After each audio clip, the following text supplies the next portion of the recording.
Welcome to my channel. Listen to my stories every day. Comment, like and subscribe to my channel. Enjoy listening. I've always been a loser. That's not just self-pity talking, it's a harsh reality I've learned to live with over the years. Bullied throughout school, dismissed by my peers, and even my own family never missed a chance to remind me of my supposed worthlessness. Now, at 32, I'm just another cog in the machine of a faceless corporation, my days blending into a monotonous blur of tepid coffee and glaring computer screens. It's Friday evening, and I'm doing what I usually do, trudging home through the drizzle that seems as perpetual as my string of bad luck. I'm about to climb the steps to my apartment when I hear someone calling my name.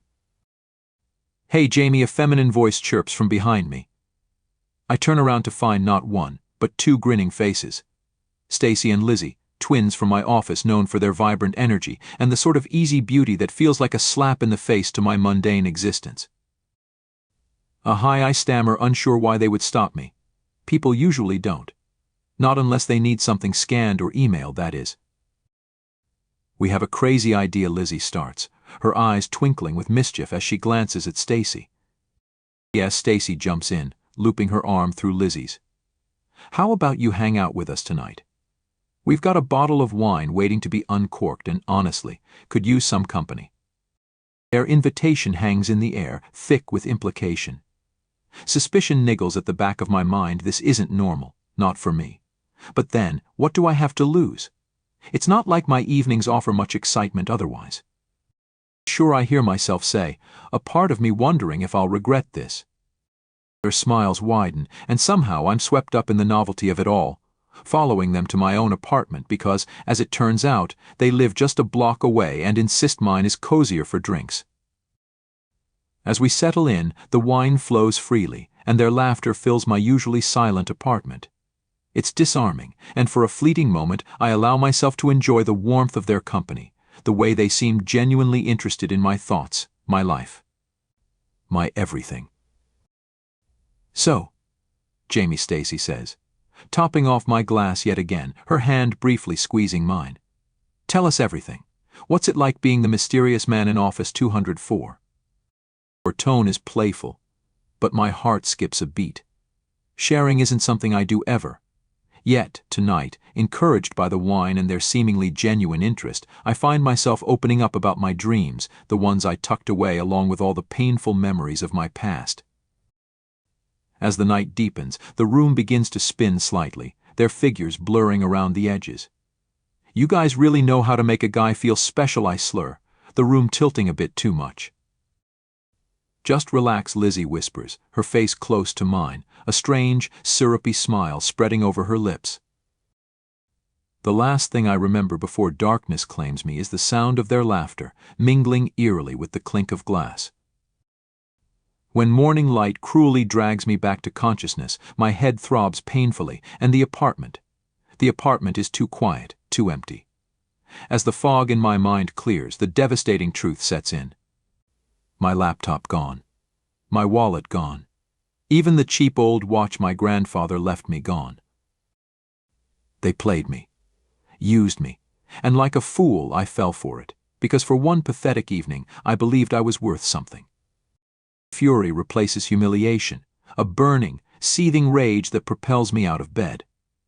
I don't know how, and I don't know when, but I swear to myself they will regret ever choosing me as their mark.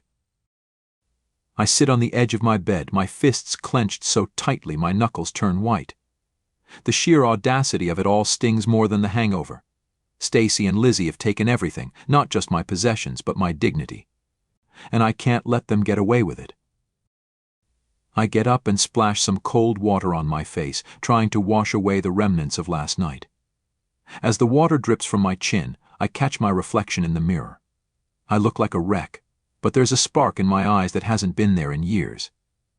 They've awakened something in me, something raw and primal. I need a plan, and I need help. My first thought is to call the police, but I know how that will go. Two pretty girls against my word. They'll chalk it up to a drunken fling gone wrong. No, I need someone who can think outside the box. Grabbing my phone, I scroll through my contacts until I find the name Jack. We went to high school together, and while we took different paths in life, we've kept in touch. Jack's an ex-Marine turned private investigator. If anyone can help me track down Stacy and Lizzie, it's him. "Hey, Jack," I say when he picks up, my voice shaking slightly. "I need your help." "Jamie?" "What's going on, man?" Jack's voice is gruff but concerned. I give him the rundown, sparing no detail. By the end of it, there's a pause on the other end of the line.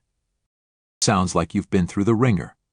Meet me at Mulligan's in an hour," he says finally. "We'll figure this out."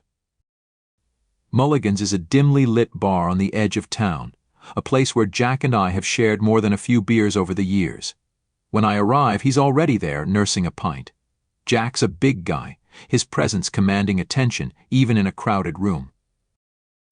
"Jamie," he greets me with a firm handshake. "Let's get to work." We find a quiet corner, and I show him the few clues. I have a photo I took of Stacy and Lizzie at a company event, some vague recollections of their conversations, and a gut feeling that there's more to them than meets the eye. Jack leans back, his eyes narrowing. "These girls sound like pros, but everyone slips up somewhere. You said they live nearby." "Yeah, just a block away." "All right," Jack says, finishing his beer in one long gulp. We start there. The sun is setting as we walk the block, the air thick with the promise of rain. Jack moves with the confidence of someone who knows what he's looking for. We reach their building, a run-down place that stands in stark contrast to their glamorous facade. Jack talks to the doorman, a wiry old man with a cigarette dangling from his lips. A quick exchange of cash loosens his tongue. "Those twins?" "Yeah, they come and go. Always with different guys," the doorman mutters. "They're in 4 billion. Haven't seen them today, though." We take the stairs 2 at a time, my heart pounding. Jack motions for me to stand back as he picks the lock with practiced ease. The door swings open, revealing an apartment that's as messy as it is revealing. Clothes are strewn everywhere, and there's a lingering scent of expensive perfume. "Search for anything that might tell us where they went," Jack says, already rifling through a stack of papers on the table. I check the bedroom, opening drawers and closets. Amidst the chaos, I find a small leather-bound notebook. Inside are pages filled with neat, tiny handwriting, names, dates, places all meticulously recorded. "Jack, look at this," I call out, bringing the notebook to him. His eyes scan the pages, a slow smile spreading across his face. This is a gold mine. They've been running this scam for a while, hitting different cities. Looks like they were planning to leave town soon. But where, I ask, desperate. Here Jack points to an entry. Next stop is New York. They've got a mark lined up there. A mix of relief and anger floods through me. We have a lid, but they're getting away. What do we do now? "We head to New York," Jack says with a determined glint in his eye. "But first we need to prepare. These girls are smart, but we're going to be smarter." Over the next few days, Jack and I gather resources. He calls in favors from old contacts, while I manage to get a few days off work. By the time we board the train to New York, we're ready. As the city skyline comes into view, my resolve hardens. Stacy and Lizzie think they've won, but they have no idea who they're dealing with. This isn't just about getting my stuff back. This is about reclaiming my life, proving to myself that I'm not the loser they thought I was.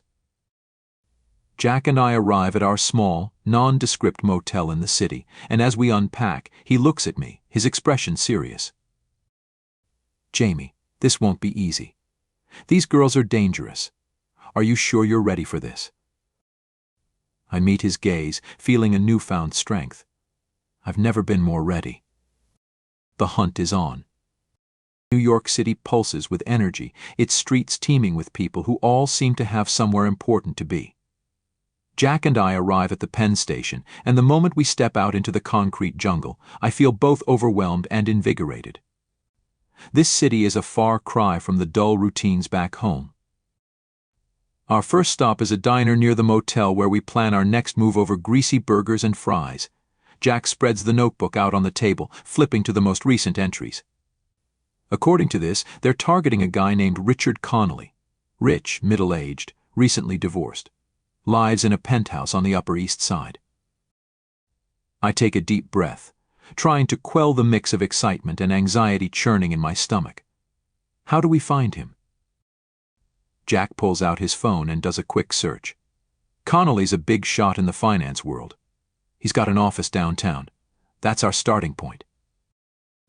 We finish our meal quickly and head to the address Jack found. It's a gleaming skyscraper, one of those places where the air smells like money. We hang around the lobby, blending in as best we can. Jack's eyes constantly scan the room, looking for any sign of Stacy and Lizzie. After about an hour, our patience pays off. I see them first, stepping out of an elevator with Richard Connolly in tow. Stacy's wearing a sleek black dress, her hair styled in soft waves. Lizzie's in a tailored suit, her hand resting casually on Richard's arm. Jack nudges me. There they are. We need to follow them. We trail them discreetly as they leave the building and get into a black SUV. Jack signals for a cab and we hop in, instructing the driver to keep a safe distance. The SUV winds through the city, finally stopping at a high-end restaurant. Let's get closer, Jack says, paying the cabbie. We slip into the restaurant just in time to see them being led to a private room at the back. We find a table near enough to keep an eye on the door. What's the plan, I ask, my heart pounding. Wait and watch, Jack replies.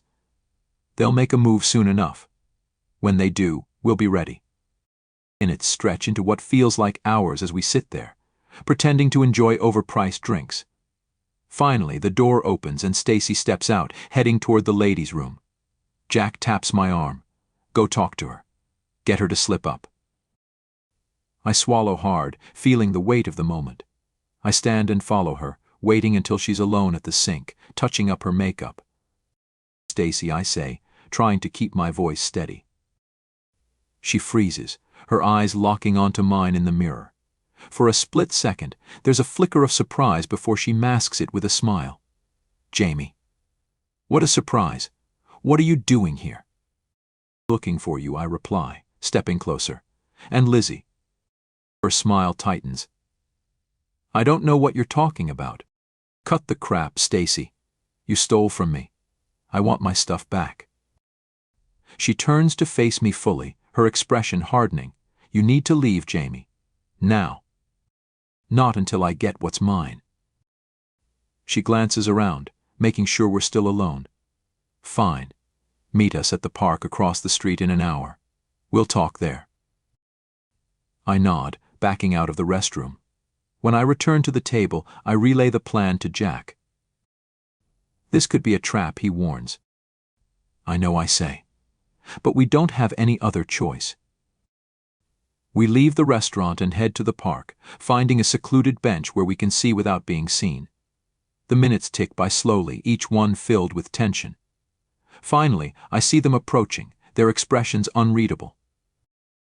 You're alone, Lizzie notes, looking around suspiciously. For now, I reply, keeping my voice calm. Where's my stuff? Stacy steps forward, holding up a small bag. It's all here. We'll give it to you, but you have to promise to drop this. No cops, no revenge. I narrow my eyes. Why should I trust you? You don't have a choice, Lizzie says with a smirk. Take it or leave it. Before I can respond, there's a sudden rustling behind me. I turn to see two men emerging from the shadows, their expressions menacing. Jack steps out from behind a tree, his gun drawn. Back off, he growls. Stacy and Lizzie exchange a glance, then nod to the men, who slowly retreat. Give him the bag, Jack orders, keeping his weapon trained on them. Stacy tosses the bag at my feet. There. Now leave us alone. I pick up the bag, feeling the weight of my belongings inside. But something about this feels off. Too easy. Too neat. Let's go, Jack says, his eyes never leaving the twins. As we back away, I catch a glimpse of Lizzie's face. There's a cold satisfaction in her eyes that sends a chill down my spine. We walk quickly to the edge of the park, where Jack finally lowers his gun. That was too easy, I say, voicing my unease. Jack nods. They're planning something. We need to stay ahead of them. Back at the motel, we empty the bag. My laptop, my wallet, the watch, everything seems to be there. But when I power on the laptop, I notice something strange. Files I didn't put there, documents that don't belong. Looks like they were using your stuff for something else, Jack mutters, scrolling through the files. Bank statements, personal information. They're planning another heist. My anger reignites, sharper than before. We need to stop them. Jack looks at me, his expression grim. We will. But we need to be smart about this. We can't let them know we're onto them. The next few days are a whirlwind of preparation. We track their movements, gather information, and set up surveillance. Jack pulls in a couple of his old Marine buddies for backup. By the time we're ready to make our move, we have a clear picture of their plan. They're going after Connolly's offshore accounts, Jack explains, laying out the details. We need to catch them in the act. The night of the heist, we position ourselves strategically around Connolly's penthouse. Jack's friends monitor the security feeds while we wait in the shadows. Hours pass, the tension growing with each minute. Finally, we see them. Stacy and Lizzie, dressed in sleek black outfits, moving with the confidence of seasoned thieves. They disable the alarms and slip inside, unaware of our presence. We wait until they're deep into the heist before making our move. Jack signals his team, and we converge on the penthouse, catching them by surprise.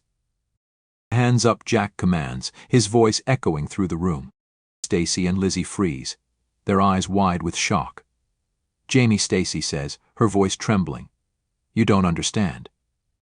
I understand perfectly, I reply, stepping forward. You're done. As Jack and his team secure the twins, I feel a sense of satisfaction wash over me. This isn't just about revenge anymore. It's about reclaiming my life, proving to myself that I'm not the loser they thought I was. As the police arrive to take them away, Stacy turns to me, her eyes pleading. It wasn't supposed to be like this, Jamie. We were just trying to survive. Maybe, I say, my voice hard. But you made the wrong choice. Watching them being led away, I realize that this is just the beginning. I've taken the first step towards reclaiming my life, and I won't stop until I've left my past behind for good. The aftermath of Stacy and Lizzie's arrest is a whirlwind. The police take our statements, and the media catches wind of the story, splashing our faces across the evening news. For a few days I feel like a hero, basking in the satisfaction of justice served. But something gnaws at me, a persistent unease I can't shake. Jack and I sit in the diner once more, debriefing over coffee. He's been unusually quiet, his eyes scanning the room as if expecting trouble. You did good, Jamie, he finally says, stirring his cup absently. Thanks, I reply, but my voice lacks conviction. Something still feels off, though. Jack nods. I've been thinking the same. It's too neat. They went down too easily. A silence stretches between us, filled only by the clinking of dishes and the murmur of other patrons. Suddenly, Jack's phone buzzes. He glances at it, his expression darkening. We need to go. Now. Without waiting for an explanation, I follow him out of the diner. We jump into his car, and he drives with a single-minded focus, heading towards the police station. When we arrive, chaos greets us. Officers are scrambling, phones ringing off the hook. Jack grabs the nearest cop. What's going on? They escaped, the officer says, his voice fraught with frustration. Stacy and Lizzie. They orchestrated a breakout. 2 officers are in the hospital. Jack swears under his breath. I knew it. They had a plan B. Now what I ask, feeling the familiar weight of despair creeping back in. Jack's jaw tightens. We track them down. Again, and this time we don't let them slip through our fingers. As we leave the station, Jack's phone buzzes again. He glances at the screen, his eyes narrowing. It's an anonymous tip. Says they've been spotted at the old warehouse by the docks. We drive in tense silence, the city lights blurring past. The docks are deserted at this hour, a stark contrast to the bustling metropolis above. The warehouse looms ahead, its windows dark and foreboding. Stay close, Jack mutters, drawing his gun. I follow suit, the weight of my own weapon unfamiliar but comforting. We creep towards the building, using the shadows as cover. Jack signals for me to circle around while he approaches the main entrance. My heart pounds in my chest as I inch along the side of the warehouse, every creak and groan of the old structure setting my nerves on edge. I hear voices inside, faint but distinct. Peering through a crack in the wall, I see them, Stacy and Lizzie, arguing heatedly. Their disguises are gone, replaced by utilitarian clothes that match the grim determination on their faces. We should have left town immediately, Stacy snaps, pacing back and forth. Now we're sitting ducks. Lizzie sighs, her frustration evident. We needed the money. We were so close, Stacy. Suddenly there's a noise behind me. I turn, but it's too late. A hand clamps over my mouth, and I'm dragged into the shadows. Panic surges, but then I see Jack's face, his eyes wide with alarm. Quiet, he hisses, releasing me. They've got backup. As if on cue, a group of men emerge from the shadows, guns drawn. They move with military precision, surrounding the warehouse. I recognize one of them, Connolly. He's not just a mark, he's part of their operation. Get ready, Jack whispers. We need to take them down before they know we're here. Before I can respond, chaos erupts. Gunfire shatters the silence and we dive for cover. The men converge on the warehouse, bullets flying in every direction. Jack returns fire, his shots precise and deadly. I crawl towards the entrance, my heart in my throat. I need to find Stacy and Lizzie, end this once and for all. As I slip inside, the sound of the firefight fades, replaced by the eerie silence of the warehouse interior. I spot them near the back, frantically packing bags. Stop, I shout, my voice echoing off the walls. They freeze, turning to face me. Stacy's eyes are wide with fear, but Lizzie's are cold, calculating. Jamie, she says, a cruel smile tugging at her lips. Did you really think it would be that easy? It's over, I reply, my gun trained on them. You're not getting away this time. Stacy glances at Lizzie, panic evident. What do we do? Lizzie's smile widens. We improvise. Before I can react, she lunges at me, knocking the gun from my hand. We struggle, the bag spilling open, money and documents scattering across the floor. Stacy hesitates, torn between helping her sister and running. Suddenly, a shot rings out. Lizzie stiffens, her eyes widening in shock. She collapses, revealing Jack standing behind her, his gun smoking. It's over, he says, his voice firm. Stacy drops to her knees, sobbing. Please, don't shoot. I'm done. I retrieve my gun, my hands shaking. Why, Stacy? Why do all this? She looks up, tears streaming down her face. We didn't have a choice. We were in too deep. Connolly. He was blackmailing us. We had to do what he said. Jack steps forward, his expression softening slightly. We can help you, but you need to come with us. She nods, defeated. As we lead her out of the warehouse, the sounds of sirens fill the air. Backup has arrived, securing the area and taking Connolly and his men into custody. As the dust settles, I feel a strange mix of relief and sadness. The twins are finally stopped, but at what cost? Lizzie's life, Stacy's broken spirit, it's a hollow victory. Days later, back at the diner, Jack and I reflect on the events.